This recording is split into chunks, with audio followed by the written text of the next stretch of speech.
In a toxic marriage marred by alcohol abuse and cruelty, my husband's actions reached a horrifying peak when he killed my beloved dog during one of his drunken rages.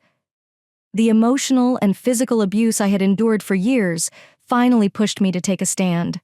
I gathered the strength to call the police, got him arrested, and began the process of reclaiming my life. With a divorce finalized, I severed ties with the past, but my entitled in-laws still remain a lingering issue in my newfound independence. My abusive, alcoholic husband K***ed our dog, so I had him arrested and then divorced him. My entitled parents took his side. They refused to let me in and threatened to disown me because I had divorced, so I disowned them.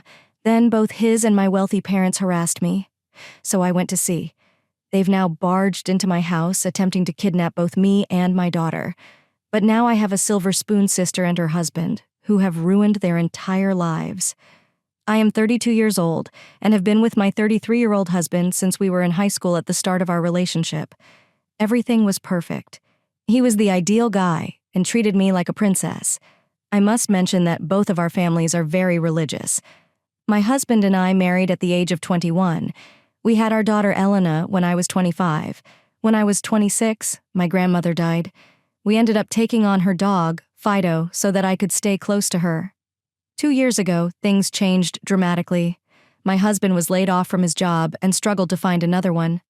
Fortunately, his parents were wealthy and still paid for everything for him.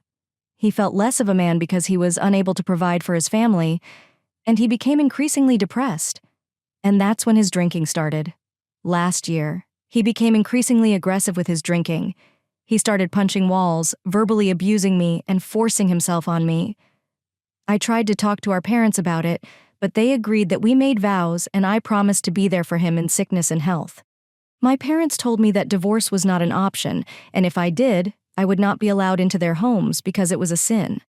So, for months, I tolerated his alcoholic behavior because I knew I had nowhere else to go, and I always kept his behavior hidden from our daughter. She idolizes him as a result of this. I dealt with it, even when his abuse became physical. Last month, Elena was at a friend's house, and I was reading on the porch while Fido ran around the yard. My husband drove down the road at high speeds, swerving. When I noticed he wasn't stopping, I stood up right away. The next thing I knew, he had lost control of his car, spun into our lawn, and hit Fido. My whole world shattered. I ran to Fido's lifeless body and cried. My husband fell out of the car, reeking of alcohol, and claimed it was an accident. Neighbors noticed and called the police. My next-door neighbor eventually grabbed me and took me to the animal hospital. Unfortunately, I felt Fido take his final breath on the way there, and he was pronounced dead at the hospital. My husband was arrested. I could not believe it. He took the only thing I had left of my grandmother. The following day, I contacted a lawyer and filed for divorce. I called and told my parents, who ripped me a new one, saying they understand my pain, but it's my Christian duty in marriage to help him get through this. They even said it was only a dog. That was enough for me, so I hung up and blocked their number. I grabbed my daughter and all of my belongings, and we've been staying in a hotel. My husband was bailed out by his parents a few days later and has been blowing up at me since he saw the divorce papers on the table. My phone has been blowing up with messages from family and church members urging me not to let the devil consume my heart. So, Reddit aita, I divorced my husband after he killed my dog while drunk. Update. Hello, everyone. First and foremost, I must express my surprise that my post received such a large response. I have read so many comments and my heart is full. I know it's only been a day since my main story, but many people requested more context, and I realized my first post was rushed. So here we go. Here's the history of Fido. My grandparents spent their first date at the Lincoln Memorial. My grandmother adored historical landmarks and statues. Many years later, on their anniversary, my grandfather bought her a puppy. He named him Fido after him. For those who are unaware, Fido was the name of Abraham Lincoln's dog. So, kind of romantic.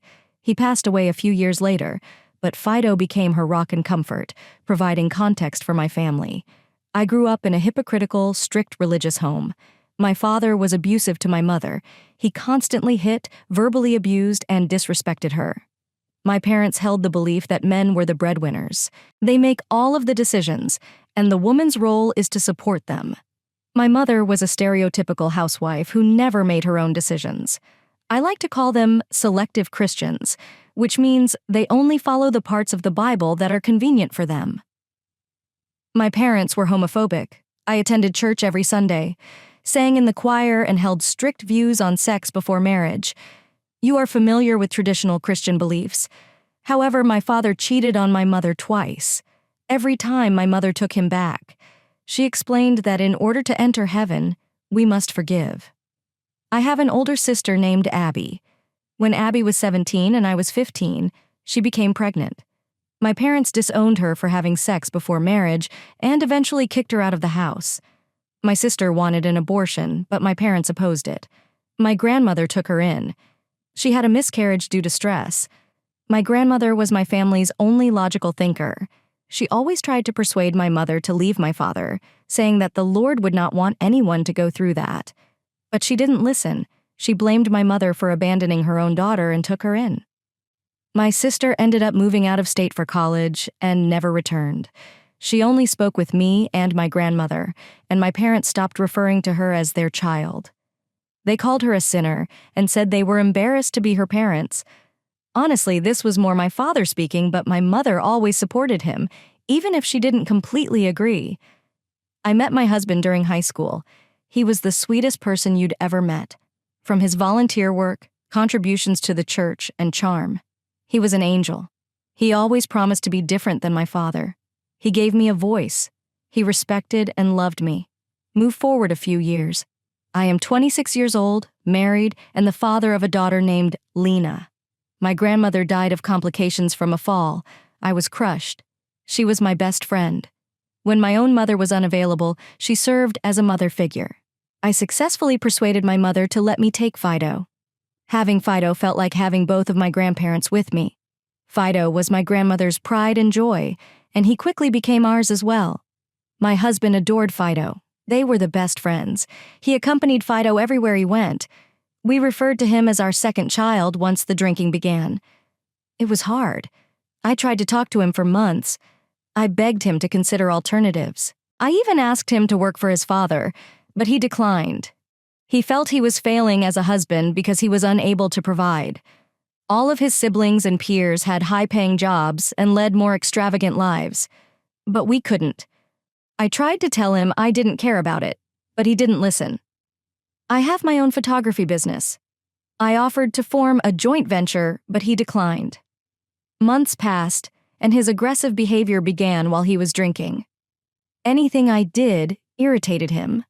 If I cooked the wrong meal, said something too loudly, or simply existed, it irritated him. He would become enraged. He would punch walls, throw objects, hit me, and verbally abuse me. I always knew when he was going to start. I always made sure Elena was away from it. I'd turn on the TV loudly, give her headphones, or send her to play with the neighbor's daughter. She idolized her father, and I never wanted her to go through what I did growing up. However, after reading some of your comments, I realized she may have noticed more than I thought. He'd always apologize when he finished, saying he was stressed and would change. I was weak. I still am. I was raised to have no voice, and I honestly relied on him. He may not have worked, but his parents paid for our house and bills, which quickly became just words. I had to start wearing long sleeves and makeup to conceal my bruises. I first told my mother about this. She explained that it is our responsibility as wives to support our husbands during difficult times. We took an oath in our vows, and we must keep it. I talked to his parents, and they advised me to pray and allow God to heal his heart and wounds. They tried to talk to him, but he always became angry, so they gave up. I went from family members to church members seeking assistance. Nobody would listen. Seriously, everyone treated this as if it were normal. Few people spoke out, but it never went far. When my sister found out, she was furious. She urged me to join her and start over. I need to get away from my husband and the toxic church and parents. I wanted to, but I was terrified. Elena still loves her father, and he has never shown her any aggression. And she adores her grandparents. They're better as grandparents than as parents. She tried for months, including confronting my husband, but I refused to listen. My husband made me block her, claiming that because she is an atheist, she is the devil attempting to divide us. I begged him for months to go to rehabilitation. I offered to go with you. I begged, but he insisted. He didn't need it, so he would stop. I simply endured more and more. I knew I was done when he started coming home drunk and forcing intimacy on me. I was so numb to the abuse that I simply let it happen. That is all I will say about this, because it is still difficult to speak about. I slowly began saving money for photography. I wanted to be prepared in case I decided to abandon everything I could. I had the divorce papers drafted a few weeks before Fido died. I only wanted full custody. He could have everything else: the house, the cars, the joint bank accounts, all of it. They were all his anyway. I hid the papers in my nightstand until I felt confident enough to give them to him. But now I regret my decision. This past month or so has been a roller coaster. When he missed Elena's first cheerleading game, I thought it was a turning point for us. He was too drunk to walk in. He saw her disappointment and resolved to improve for her. I believed him. He still refused to go to rehab, claiming he could stop on his own. He stopped for only 1 week before resuming his old habits. Then, the day everything happened, he murdered Fido. I'm floored. He died in my arms. It's as if I lost Fido and both of my grandparents all over again. I'd had enough. He was arrested shortly thereafter. I spent the entire night crying. I had to tell Elena what had happened. And wow, is this girl strong? She comforted me in such a way that I felt like she was my parent. I cried myself to sleep. The next day, I informed everyone who had called to check on me that I was divorcing him. And this is when the comments I mentioned in the first post occurred. I called my sister, the only person who could console me. I did not have any friends. I was always socially awkward. She's all I have besides my daughter. When my parents yelled at me, they made the comment that Fido was just a dog. That was sufficient. That's when I called my lawyer and told him I was going through with the divorce. I blocked both my parents and his family. I left the papers, grabbed my essentials, and headed for the hotel. His parents bailed him out, and he returned home and read the papers. That's when the texting and calls started. I finally picked up that night, after putting Alina to bed, and sobbed as I answered him. He apologized repeatedly about Fido, saying it was an accident and he would never do it on purpose. He stated unequivocally that he is done this time and will enter rehab. He promised therapy and never to hurt me again. Now I understand what you're all thinking. It's bullshit, but I know this man. I recognize when he is telling the truth. Yes, he is. I believe he finally had his come to Jesus moment. Is it bad that I think it's too late? I said I needed time and hung up. It's been nonstop texting and calling. That's why I decided to read it. It was more that I needed the event than anything else. And boy, did you guys make me feel supported. The first comment I saw was that he may have hit your daughter while she was playing in the yard. This made my heart sink. I'm concerned that he could relapse at any time. I know it is part of my religion to forgive, but I am not sure I can. Here's an update so far. I've been talking with my sister. She's coordinating with her husband to come get us. Her husband will take me to the house to retrieve the rest of my belongings. Her husband is 6'7" and weighs 300 pounds, so my husband has always feared him slightly. So I don't believe we'll have any issues. Elena is also taking this. Well, when we're settled, I'll talk to her about how long things will last. Right now, I am lost. I've been with that man since I was 17, 15 years, you guys. He saw me in my weakest moments, and I recognized the man he was. This hurts. That is the part that is more painful than the death right now. I am not ready to talk to him or my family. I just need some space. And for those who claim this is a hoax, what do you want from me? Do you want photos of my bruises, text messages, tire marks in the grass, photos of my swollen eyes from crying? What? I could give you more information than any fabricated story could. This is legitimate. This is my life right now. I am in shambles. However, you have been supportive and have sent me private messages. Thank you. It means the world to me. That is all the advice and wisdom I have for the time being. It will probably be a while before I update you all again. The plan is to relocate with my sister and try to have the divorce finalized uncontested. Thank you again for your support. It's really helping me get through this awful time. Right now, I feel like I failed. I failed my grandfather, grandmother, Fido, and my daughter. This could have been avoided if I had left a month ago with the necessary paperwork. My sister was correct. And, to be honest, if this is how being a good Christian feels, I no longer want to be one. Update. Hey guy, I realize it's only been a little over a week, but a lot has happened. My mind is jumbled right now, and I'm completely lost as to what comes next for me. Communicating my story with each of you has been extremely beneficial, so let's get started with this update. The day after my last update, my sister Abby, her husband, his brother Eddie, and his son Junior arrived with a U-Haul to officially relocate me, and Elena, looking out the hotel window and seeing the truck, made everything seem real. I was officially leaving. We dropped Elena off at her friend's house so she could spend some time with her and say her goodbyes. Well, we just didn't want her to see anything crazy. Many of you suggested a police escort, but my bill stated that he carries and believes we won't have any issues. So I said, okay. I prayed that my husband was not home and that we could get everything out without a fight. To be honest, I wasn't ready to see him and didn't want to talk. But it's just my luck. I see his car parked in the driveway. He used this car to take Fido away from me. I know it sounds ridiculous, but just looking at the car made me break down before I even got out. Anger overcame me, and all I wanted to do was smash the car with a baseball bat. Abby hugged me and calmed me down. She reminded me that I am taking this step for Fido, that God has a new plan for me, and that it is time to embark on my next journey. I collected myself, and we exited and went inside. As soon as we entered, my husband overheard and dashed down the stairs screaming my name. Before I could react, he had his arm around me, hugging me, and saying how happy he was that I was home. I looked at Bill and Eddie, and they took him away from me. He looked around, noticed the U-Haul in front, and asked me what was going on. He knew something big was happening because he hadn't seen Abby in years. Abby directed Eddie and Junior to begin packing and loading all of Elena's belongings, then looked at me and said, "Sis, it's time. Let him have it." I took a deep breath and informed him that I was leaving with Elena and proceeding with the divorce.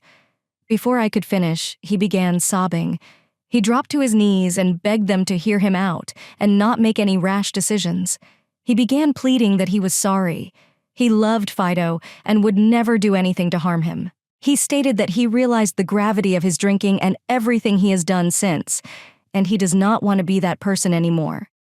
He dashed to the kitchen and returned with these papers, stating that he was enrolled in rehab and would begin therapy soon. He stated that he made a promise to God and cannot break it. He said, "I am back. The man you married is back. The devil has abandoned me and I want my family back. Look around the house. There's not a single alcoholic drink in sight. Please do not leave me." My sister grabbed me and gave me a look. When my sister gives me this look, I know she means to be strong and not fall for it. I was about to melt, so I needed this from Abby. I then let him have it. I'll try to quote everything I said as accurately as possible. I think it's great that you recognize your mistakes and are taking the necessary steps to improve.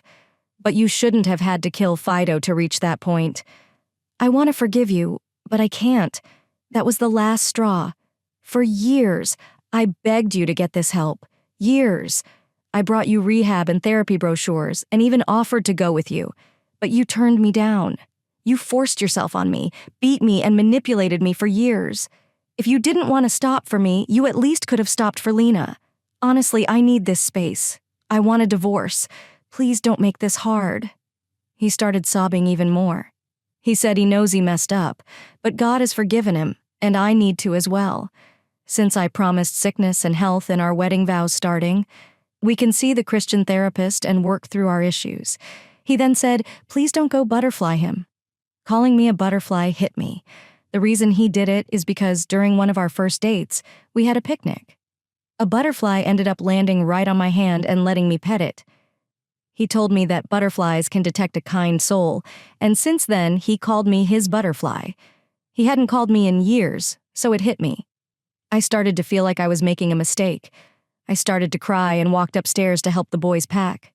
Alina's room. He tried to follow me, but Abby stopped me and began to scream at him. She said, "Enough is enough. Once again, you're using your narcissistic, manipulative behavior to get your way with her. Do you even hear yourself? It's her Christian duty to get away from you. You're pathetic. You effing sawed her, beat her, and tore her down every chance you got. And you want to say she said vows. You made vows to, but did you follow yours? No, you effing didn't. God gave you and her both a wake-up call at the same time, and hers was to leave your ass from there. He got angry. He started calling her a sinner and said that this is why the family and church shut her, and that she's trying to play with my head. Bill stepped in quickly and said, yeah, because a wife beating a cheating Christian man and a hypocritical deadbeat mom with an alcoholic stepson are model Christians. My Bill is a big man, so my husband obviously wasn't going to argue back. He tried to follow me again, but he was blocked. So we went outside and called my parents and his parents. By the time we finished Elena's room and were halfway through my stuff, our parents came speeding in. My dad ended up blocking the U-Haul with his car, and they came rushing into the house. They immediately started yelling at my sister, saying that she was getting inside my head with her demonic persuasions and stated that I'm making a mistake. They said they didn't raise me like this, and my husband is sick and needs to be by his side. This made me cry even more. My sister is so much stronger than me, even 4-on-1. She held her own. She screamed at them that they're all pieces of shy tea and have no idea what it means to be a good person. She stated that they love to say how someone is going to hell, but don't realize that hell is being around them. Junior ended up calling the police as the screaming got louder and everyone in each other's faces. All I could do was sit in the corner and cry. I admit I'm weak. My husband tried to come comfort me, but I pushed him off. The police ended up arriving and they separated everyone. My mom tried to tell the police that Abby and her husband are trying to kidnap Alina and me, and that they're going to traffic me. I quickly told the police that this was not true, and then I was trying to get away from them. I explained the situation to the officers and stated that I am attempting to leave. They identified everyone and instructed them to move out of the way so that we could move the rest of our belongings. My husband informed the police that this is his home, and he can have his guests wherever he wants. He got in the officer's face and said, "I am not leaving." The officer informed my husband that he had run his name from his ID and that he was already out on bond, and that if he did not want to return to jail, he should leave. His father had to grab him and move him out of the way. At this point, I didn't care about anything else. We only had about half of my belongings, but I just wanted to leave. I gathered the rest of my important belongings, including my grandparents' chest, and informed my sister that I wanted to leave. She told me that I had the right to everything I owned. I told her that I didn't care and wanted to leave. We closed the U-Haul and tried to leave, but my husband kept pleading with me to stay. He begged me not to take his daughter from him. Our parents begged for the same thing. They claimed I was depriving her of having a relationship with them. I remembered what you all said, that I should get her as far away as possible. I quickly got into the truck, and we began to leave. As we left, my sister flipped them. The bird and I took off. We picked up Alina and hit the road. We didn't make any stops except for food and gas. I am currently living with my sister. I enrolled Elena in a new school, and I'm still struggling. Everyone has been sending me messages trying to persuade me to return home. I haven't been able to eat, sleep, or function productively. I'm so thankful for my sister and Bill. They've been extremely supportive and have taken excellent care of me and Elena. They told me not to worry about working until I was ready and to concentrate on getting better. I've started therapy, and one of the Redditors who commented on my previous post connected me with a local group for women who have been abused. These meetings begin next week, and I am nervous to face everything. Elena was placed in my care on an emergency basis after her father was charged recently. Elena, on the other hand, has been surprisingly healthy. My sister and I sat down with Elena yesterday to explain everything. Let's just say you all were right. Elena informed us that she was aware of her father's drinking and what she used to do to me. She stated that she pretended to be asleep during his rants and frequently saw me crying. It broke my heart when she told me she'd seen me apply makeup to my bruises several times before. What broke my heart the most was when she told me she had spoken with my mother about it. My mother told her that men are providers, and it is our responsibility to support them. Regardless of his behavior, she advised her to ignore him and respect her father. The last thing I want is for my daughter to believe this is acceptable. My sister gave her a lengthy speech about loving herself and how her father's behavior was unacceptable. Elena expressed her sadness about Fido, and I am confident that I will enroll her in therapy based on what she said to Elena that stood out to me. Was your mother constantly lighting herself on fire to keep your father warm, with no regard for the fact that she was being burned? She is so right. I have never valued or looked out for myself. Ever.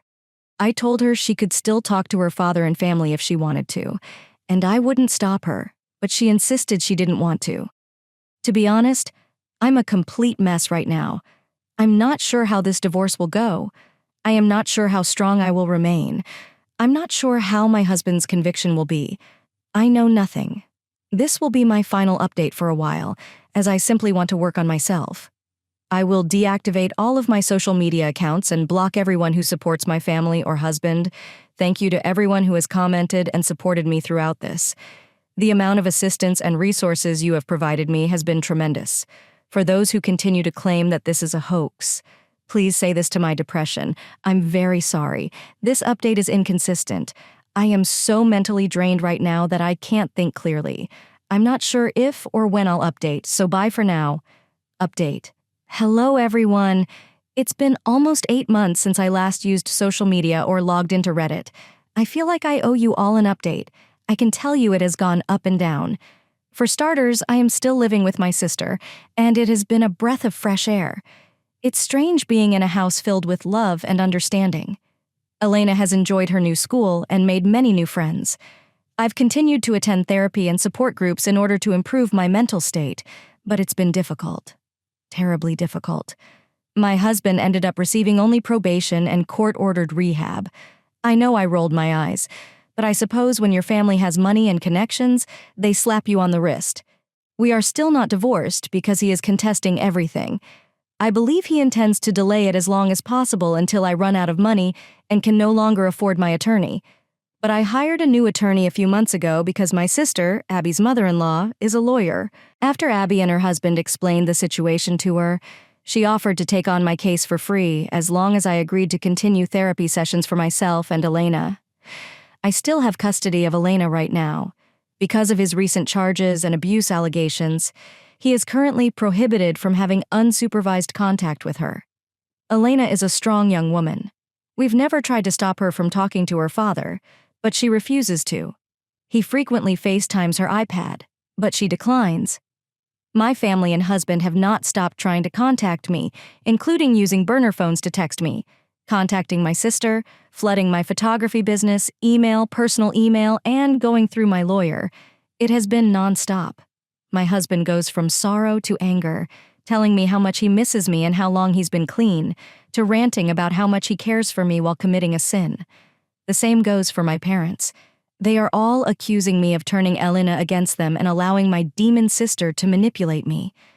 These messages eventually escalated into threats. Things took a turn about 5 months ago, in April, when I filed for full custody of Elena and a restraining order in response to threats. They were all ordered not to contact me at all. I thought this was the end of it, but I was mistaken. In mid-April, Elena, Abbe, and her husband were at home when we heard a knock on the door. Her husband opened it, and we were surprised to see my husband and parents. How did they find me? How did they track me down? Well, we later discovered that I was so mentally exhausted by everything that I forgot to turn off location sharing on Elena's iPad. He demanded to speak with me and began screaming my name. Abby's husband instructed them to leave before calling the police. Hearing his voice broke me down, and I cried like a baby on the couch. In retrospect, I realize I should have taken Elena and left, but I was frozen in fear and trauma. Abby, the fierce warrior she is, went to the door, pushed her husband out of the way, and attacked the 3 of them. She told them to get off her property and that I didn't owe them anything. My mother got in Abby's face, and they had a screaming match. My mother raised her hand to slap Abby, to which she replied, "I wish you would. You're not a mother to me. I will fight you as if you were a stranger off the street." Elena was crying uncontrollably, and I told her to go to her room and lock the door. My husband tried to get inside to grab her, but Abby's husband pushed him away. He began to scream for me to speak with him, saying that he was sorry and had changed. I do not know. When I saw him on his knees, crying and screaming for me, I went to the door. I took a good look at him, and he looks bad. He has lost weight. His clothes were soiled. He had bags under his eyes, and his face was flushed. Most importantly, he remained sober. I'm looking into his eyes and can clearly see his sorrow and remorse. I know he loves me, and for a brief moment, I was ready to hug and forgive him. But then I think about Fido and hear Elena crying at the top of the stairs. And for the first time in almost a year, I realized I no longer loved him. I told him I wanted him to leave and to please allow the divorce. My parents became angry with me and began yelling at me for forgiving him. Abby intervened immediately, refocusing their attention on her. I told him I was done and gave him numerous opportunities to change his mind, but he refused. His sadness turned to anger, and he got up and started screaming at me to get my arms outside so they could leave, despite the fact that he had not changed. By this point, I had completely lost control. I suppose the neighbors must have called the cops because they came speeding down the road 4 cars deep. I don't remember much after this, because everything happened so quickly, but my parents and husband were all arrested for trespassing and violating the restraining order. I felt like the whole situation derailed all of my progress, and I ended up in the hospital that night after having a complete mental breakdown. I simply can't take it anymore. I want to be free. I just want the divorce. I just want my parents to disown me, as they did Abby. Please leave me alone. I only want Elena to have a normal childhood. I'm tired of being tired. I spent about a week in the mental hospital and immediately contacted our attorney. Let's just say that this whole situation isn't going to help him in his divorce or custody battle. In July, Abby approached me about a rehabilitation resort program for abused spouses. It's a 30-day program that provides extensive therapy, relaxation, and relief from our problems.